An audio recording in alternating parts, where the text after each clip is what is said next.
right, you crazy motherfuckers. Let's crack open a live cast. Fresh live cast. I can taste the hops in this live stream here. To me, being almost 50 years old, doing a live stream is pretty ridiculous. I'm not sitting here hyping shit up. I'm not going to make things all exciting for you. Although I do have some fancy lights. But today, well, let's just say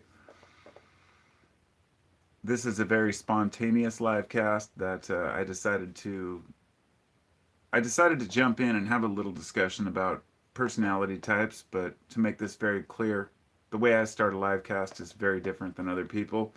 A lot of folks will set up their live cast ahead of time so they have a bunch of subscribers. For me, by the time I get subscribers in here to watch, I'm pretty much done because, you know, not everybody is watching YouTube at every 5 minutes, every second.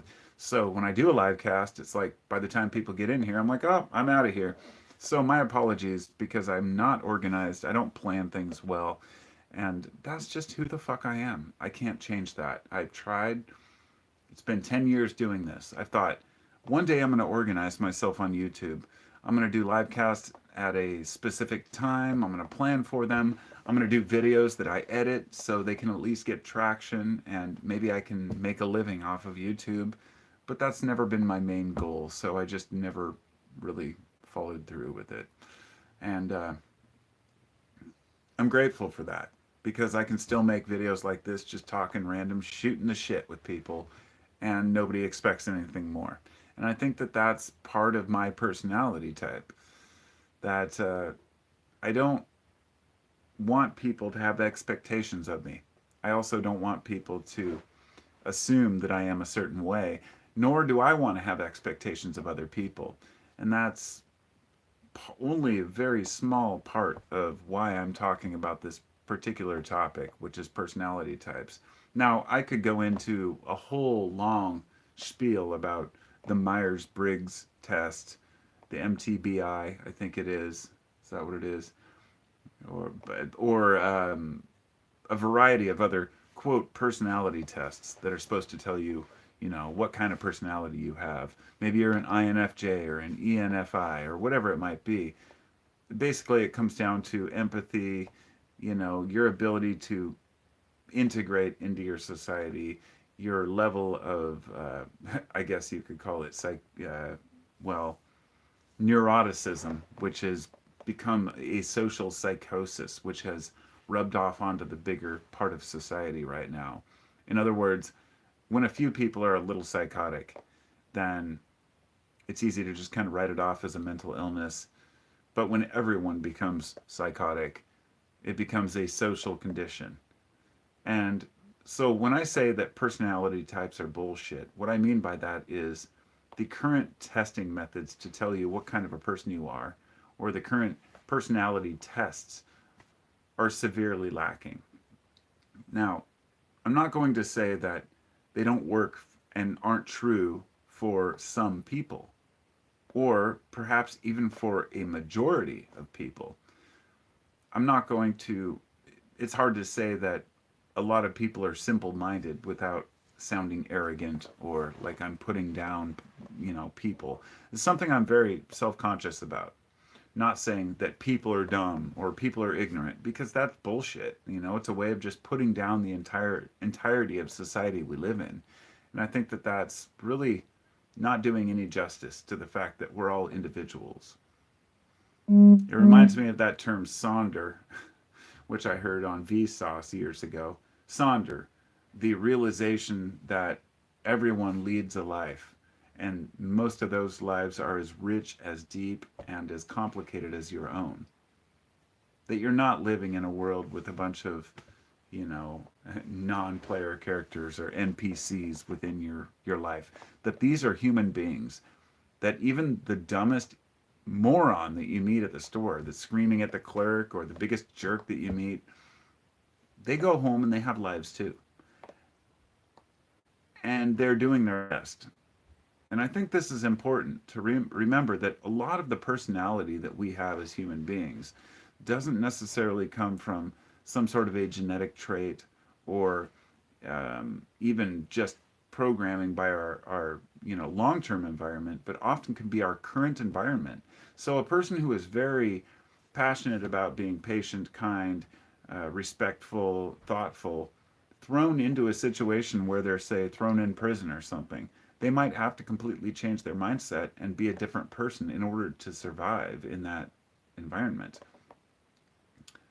So when I talk about personalities, I'm talking about the idea that you can identify a person's strengths, weaknesses, or abilities based on a few characteristics. And there have been plenty of studies done on the Myers-Briggs test. And the reason why this is important is because the Myers-Briggs test is used by something like 90%, from what I read, 85 to 90% of Fortune 500 companies use the Myers-Briggs personality test as a gauge for hiring people into certain high positions. The unfortunate factor about that is that most likely they're looking for somebody who really doesn't care about people, somebody who's less empathetic, somebody who is more work oriented. And let me make this clear, there are people who are very there are some tests that can really reveal a lot about who we are. One of those being, are we do we have an openness? There's what they call the big five. I don't want to go into different psychology theories here, but within the big five, there's one which is, do we have openness to experience? And the people who are open to experiences are very different from the people who are very, let's just say, gung-ho about getting the work done. There are people who are workers. There are people who even work their asses off because they are considered, can't remember the term for it, but let's just say the kind of people that want to work 20 hours a day and come home, and the people who work their ass off, they make a lot of money, they seem to do, quote, well in society, but their family never sees them. They never get to raise their kids. They never get to actually enjoy their lives because they're too busy working. On the opposite end of the spectrum, we have people who have no desire to work whatsoever and just expect things to come to them for free. And these might be people who are phenomenal at taking care of their kids, and respecting their wife and their children and their bosses, and be nice and kind to everyone around them, but just don't make enough money or don't get enough done. Now, I might fall into this category. I'm the kind of guy who isn't really striving to make millions of dollars. I'm just trying to live my life. But there's part of me that wants to do that for other people, for my wife and my kids. And so I'm kind of torn because I realize that this life is complicated. There's no, this is the right path. Therefore, there is no, this is the right personality. You might have to change overnight into a person that you didn't even realize you were. A great example would be if you're a pacifist and you consider yourself a pacifist. And then all of a sudden the the village you live in, let's say you live in a village in the woods and you mind your own business, all of a sudden this village is under attack by hostile forces that have firearms. And somebody comes to you and says, here's a firearm, you need to protect yourself, here's a way to do it. There are endless stories of people who have taken up arms to defend themselves in their own territory, but not done it because they are hostile, not done it because they are violent, but because they are forced into a place of defense because complacency no longer serves them. And we've seen this so much in Hollywood, in movies. I know a lot of folks think that Hollywood is, this horrendous, satanic cult, and everything they show us is just a way to prepare us for catastrophe, whatever it might be, whatever people believe, I don't know. But the fact is that directors and producers, the way that they go about these things is often looking at world issues and saying, what is talked about, what is popular, and what's likely to get the most traction. So Matrix, for example, there was a lot of talk about interdimensionality and living in kind of a false reality. Therefore, The Matrix became a popular movie, Whereas people wanted to say the Matrix was made to show us what's really going on. Really, it's a reflection not of what's going on, but of what people perceive that is going on. And movies can give us not just a glimpse into the future or the past, but into our own psyche. And we wrestle with these ideas of, why am I rooting for the bad guy? You know? And I find it fascinating. There's no cut and dry answer to how to live your life. There's no, this is the way. You can call it woo way. in, you know, in, yeah, in kind of a Zen type mentality. In the Tao, it would be like, there's this certain aspect of life you just can't grasp. You just can't process or really comprehend or express to people. And it's this unknown about ourselves, this connection we all have that we just can't quite put a hand on, can't put a finger on. It's weird shit. It's really weird shit. So, as usual, I'm going to stop and take a moment to say hello. Hello, Hot Retarded Chicks. Hello, Bunny. Hello, Ryan. Hello, Sam. Hello, Daniel Riley. It's good to see you, my friend. Danesh. Manueline P. was down with astrology. Manly P. Hall has a phenomenal arsenal of discussions. Absolutely. Eric. What's up, Carpo from the Gorge? Hey, man, are you saying you're from the Gorge or I'm from the Gorge? I am on the west end of the Columbia Gorge. Hello, Jamal. Good to see you. Hello, Lonnie Whitehead.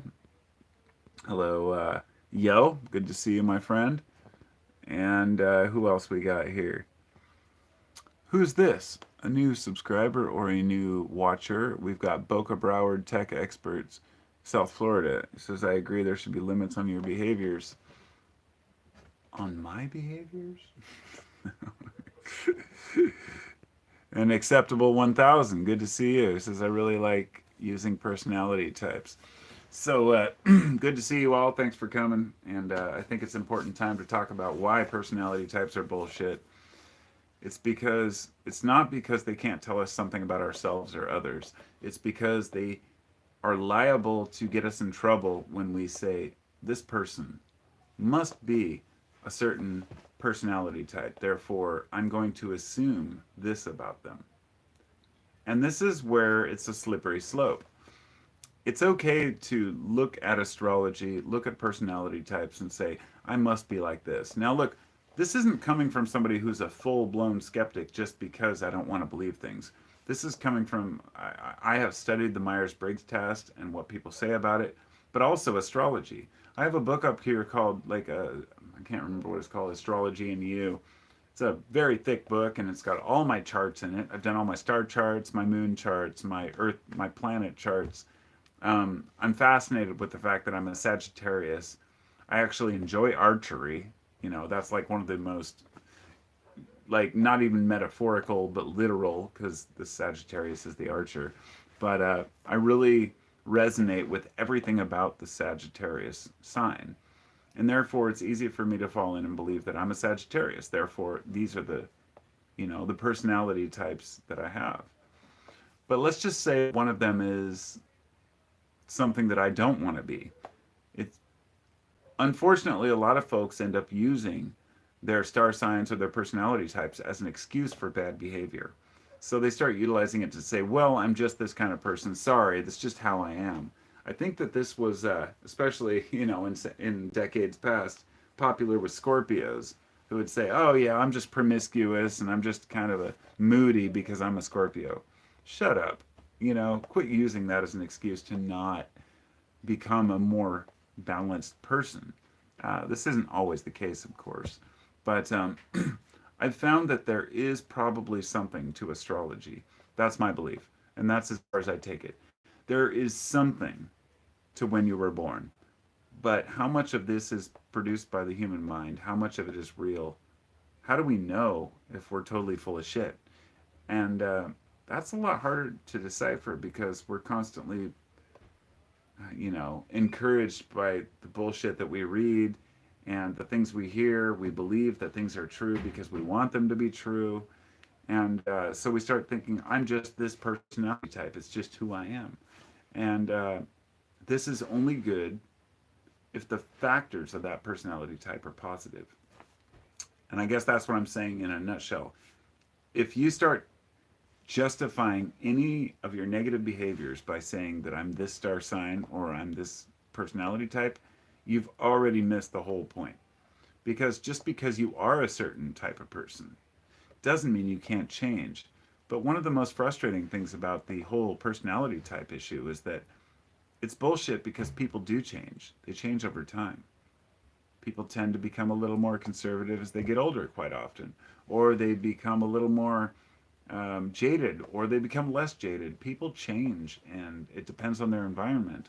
A person who grew up under threat might have a hard time overcoming that, but eventually feel safe enough to mellow out. Whereas a person who grew up with everything they wanted might realize the world is a little harsher than they thought and end up becoming a little more jaded.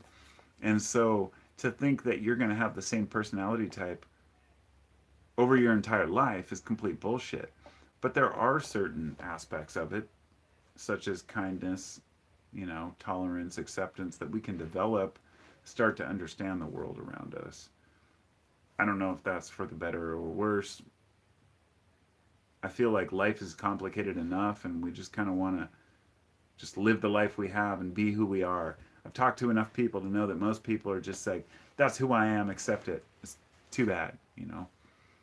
And I'm always trying to change who I am, not for just for other people, but for myself.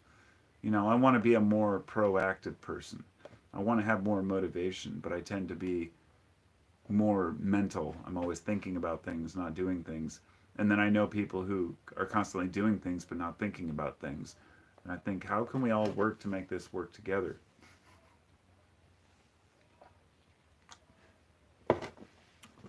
Extremely complicated. I mean, being human is complicated, so, we do what we do.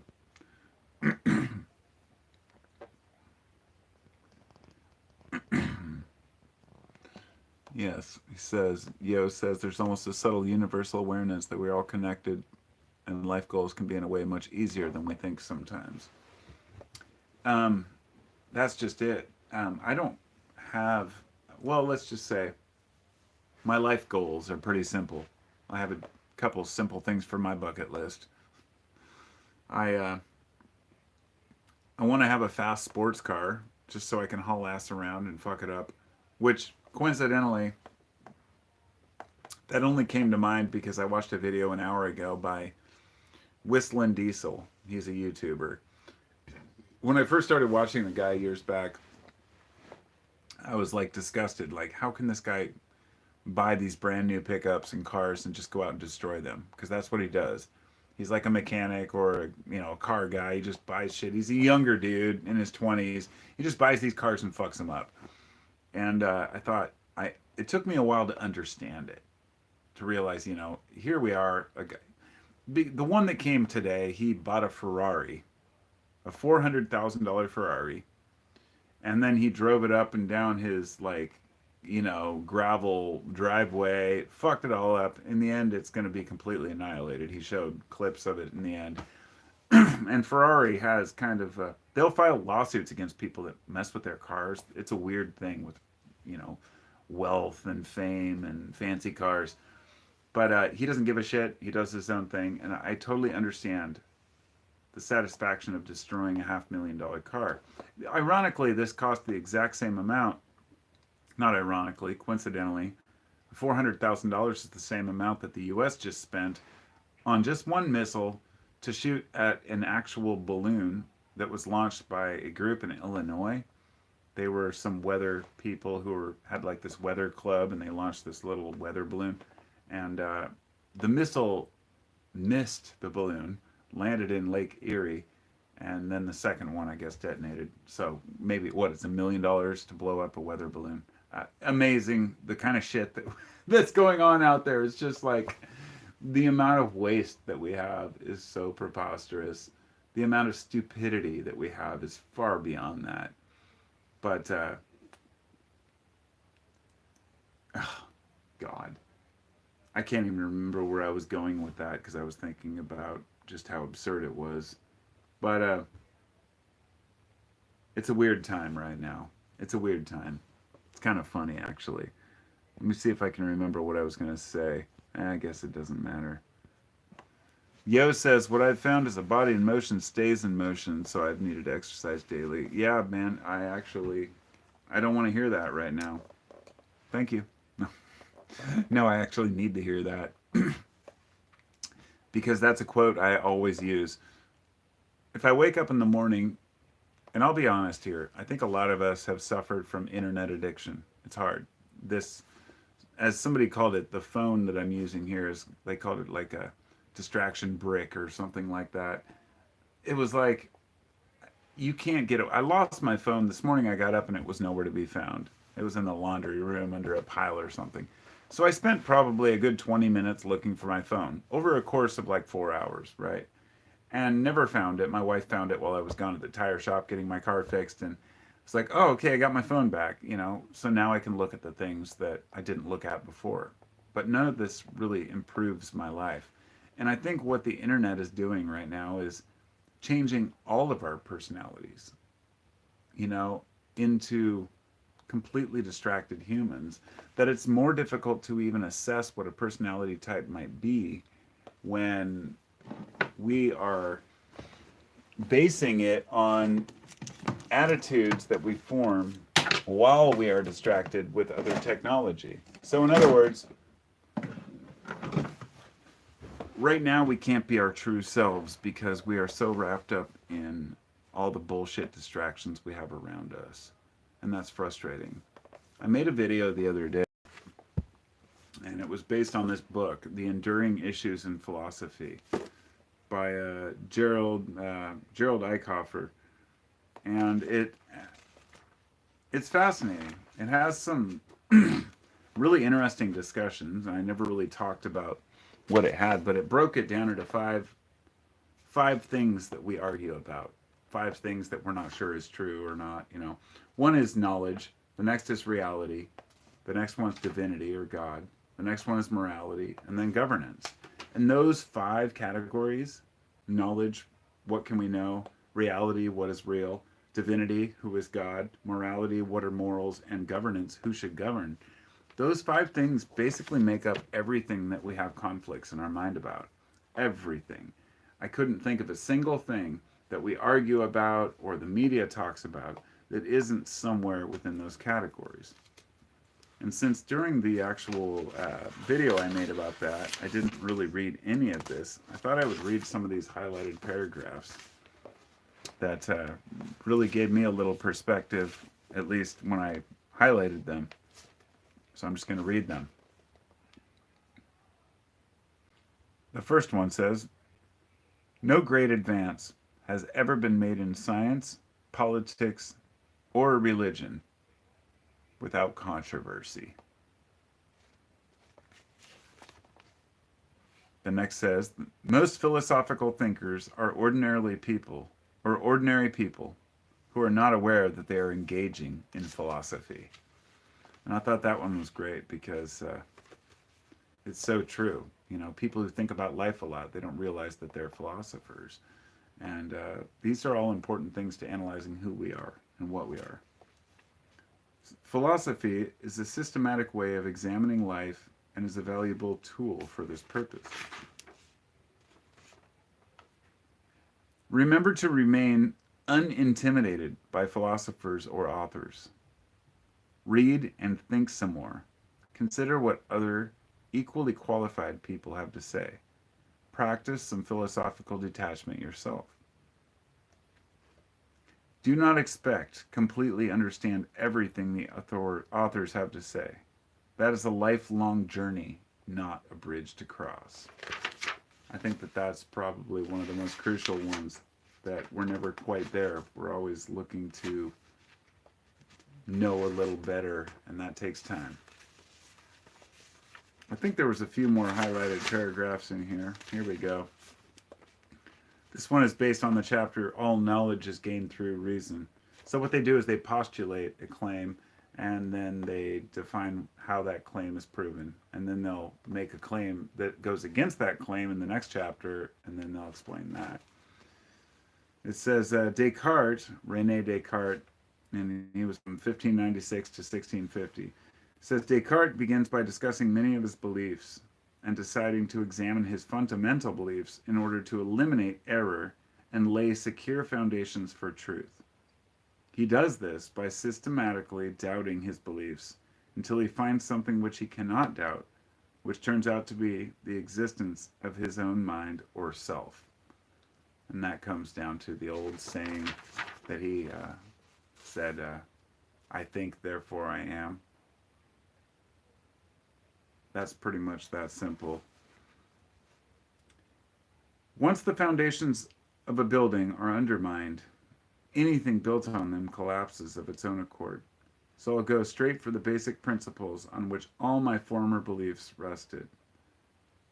The senses deceive. Never trust completely those who have deceived us even once. That's so great. And this last one says, I see plainly that there are never any sure signs by means of which being awake can be distinguished from being asleep. I love that too.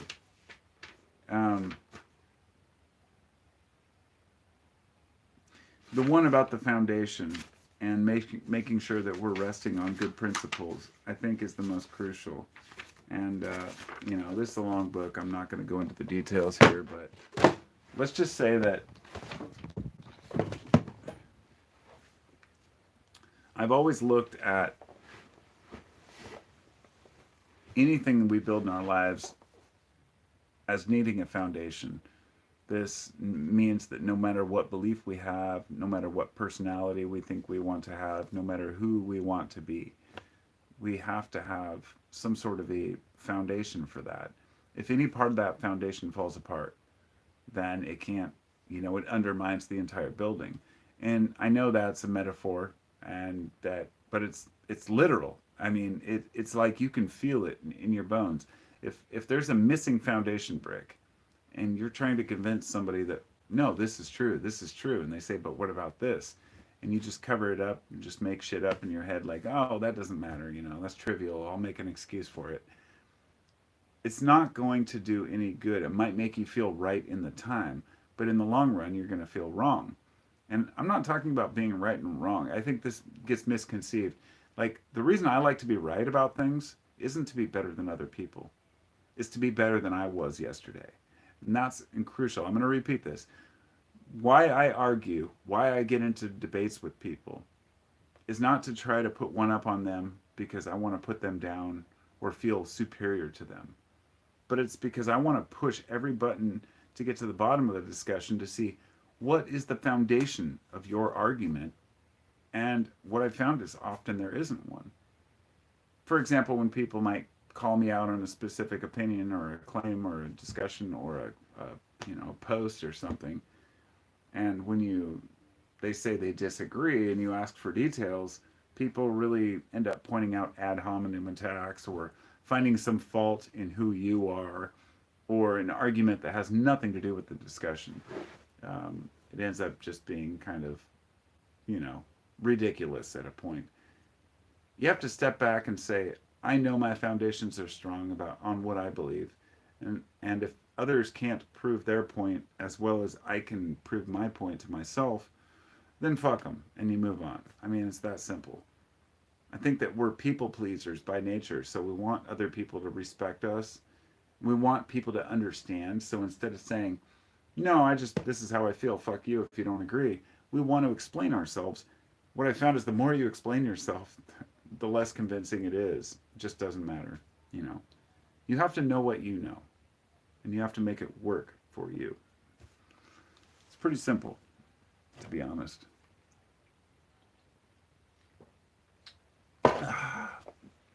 It's good to see you all. Thanks for coming anyway.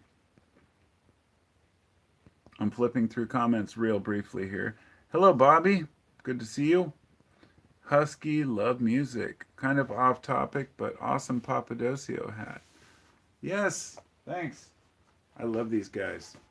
I even bought their little, pin that they did for their charities and stuff. And I actually chipped in for a charity at one of their shows, and if you donated, you got entered into a drawing. So I won one of their signed CDs. It was pretty cool. But of course, it wasn't about that. So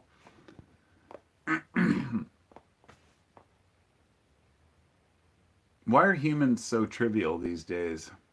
It's a weird thing, man.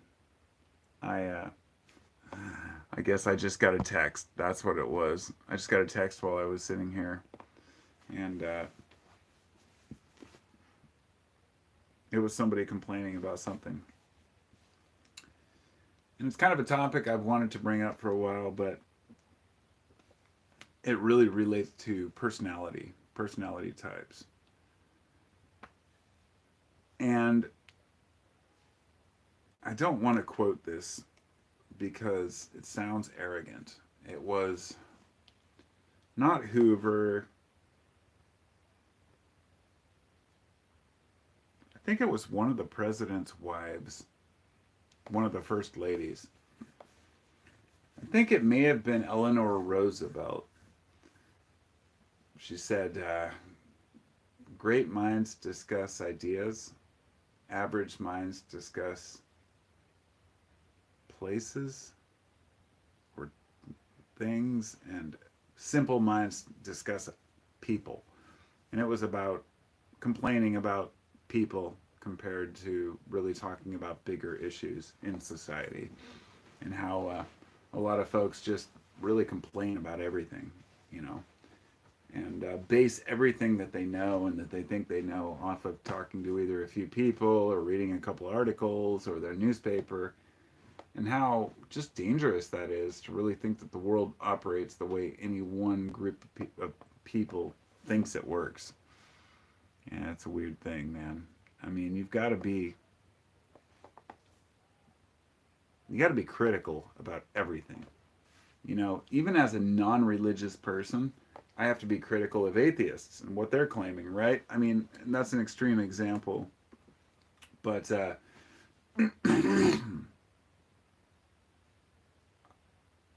I'm not an atheist myself, I guess, because I believe that there is an energy greater than ourselves that is superior than to ourselves in intelligence and awareness, but that it operates on a level we can't comprehend. So, in other words, to think we as humans are some pinnacle of evolution and that, we're so wise, to me, it's just pathetic. I mean, we can barely make it through our own fucking days without, like, some sort of an issue, but I think that it's that very, God, it's Zen. I mean, it's so hard to talk about because when you get to a certain end of the spectrum of awareness, you start seeing that some things can't be expressed in language. And those things are considered, that's what the Tao is, okay? In the Tao, it's basically that which cannot be written, that which cannot be explained. It's that realization, that epiphany, that moment, that rainstorm, or that dog. It could be anything that reminds us that things are beyond words, and words don't define anything in reality as well as we would like them to. There's a spiritual side to things that no matter how much we try to ignore it and see things rationally, it just doesn't work. That there's this unseen energy and this force, and that would be, to me, the Tao. But instead of trying to ignore it or trying to embrace it, we just need to acknowledge it. That it's part of our life. It's always there. There's always some unseen force or energy going on behind the scenes. It's kind of like when they say, it's funny, it's like, there's that old saying, if you try to see God, you would be blinded, and many Christians I've heard in the past say you couldn't look at God because he's too bright or whatever it might be. I can understand this when you see God as an idea or as an awareness, that you can't see the full picture of it because our minds and our brains are incapable of understanding and handling these things. It's extremely complicated shit, but really it's very simple because even each of us feel it in our heart. I'm not sure how to define it. It's strange shit. It's a feeling that you can't define. I'm feeling like I need to get down to the weed shop right now, so I might have to go pretty quick. Because I'm burning out already. I need to eat some dinner too, but... Yes, Al Ohm. A philosopher must be like Socrates or Hemingway, the greatest ever. Yes, sir.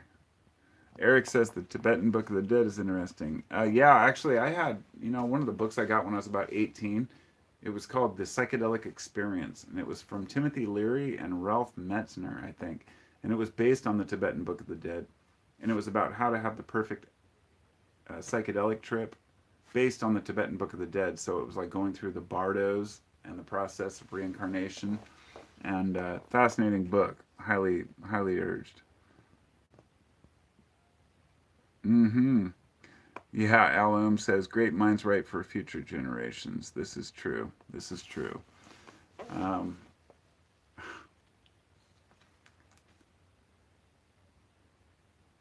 I feel like sometimes it's not necessarily being ahead of your time. I think in today's world, there really aren't very many people who I would consider ahead of their time.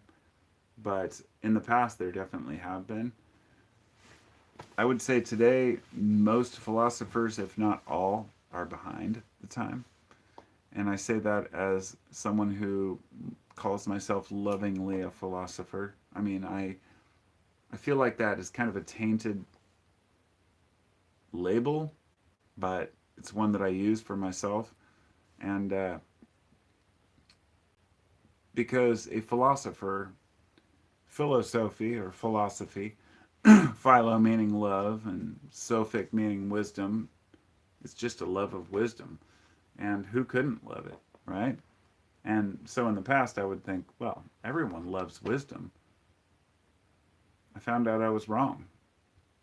There are a lot of people in our society who have no interest in gaining any new wisdom or knowledge whatsoever. They want to live in their own delusion, their own reality about how the world operates because it's comfortable for them. And that's fine. But every one of those people has access to a keyboard and a computer or a phone.